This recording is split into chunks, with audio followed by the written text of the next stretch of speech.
Kanglaipak Students Association KSA gi kumja listangani kuntaruk tagi kunipan gi nauna thaupugadaba singi ottaking ceremony ga loinena general body meeting ama JN Manipur Das Academy da pangthokre thoramaduda KSA gi advisor amadi Kanglapau gi editor oina thaupuriba Paunam Lavango Mangang KSA gi president Sukham Vidyananda amasung KSA gi advisor amadi Agom Luf Kanglaipak ki president Soraisam Sanjit Nakjev gas president amadi guest of honor oina sarugyaki thoram aduga mari lenina KSA gi president oina nauna thaupuriba Seram Hamzit na phongdok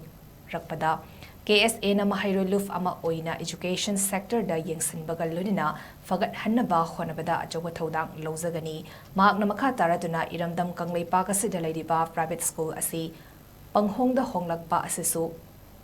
semdok naba Lengakta Aiba J Bisilaga Thavak oina pangthokani amadi Hauzik Bengali mayekta iriba lairik sing asisu Manipurida onthoknaba honagani hainasu phongdokli Kangipanse mahilub amoina kona mathang na paikha saga thobok singje hamda pegi mahilub amoina pegi education sector da hena koni kumang kaksam baga hena ingchan baga loina na education sector asibu amke na phagana ba mahilub amoina thotang mujagani aduga loina na hoji hoji leiba manipur situation asida koni sumthongna lambi amajida akoina mahilub amagi state ama tawakanda akoina sugi ama orakanda yuching amadi mahilub sing da sari bani sa amadi hauliba akoi naha sing da phatabagi sanabi asida amadi phataba sanabi amadi laibi irang asida nathairaga somlebi sanabu education honagani loina na haugi ilamdam Kanglaipak asida akoi leiriba akoi Manipur gi ilamdam Kanglaipak asida leiriba akoi private school sing ase akoi mongmin ta dana pagong do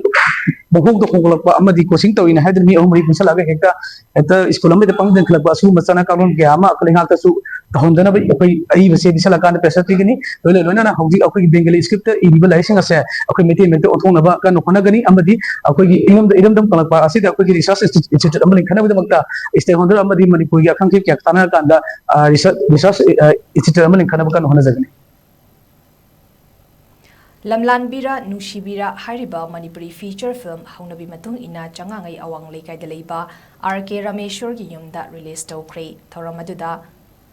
Haishnam Russell social activist Thanga AC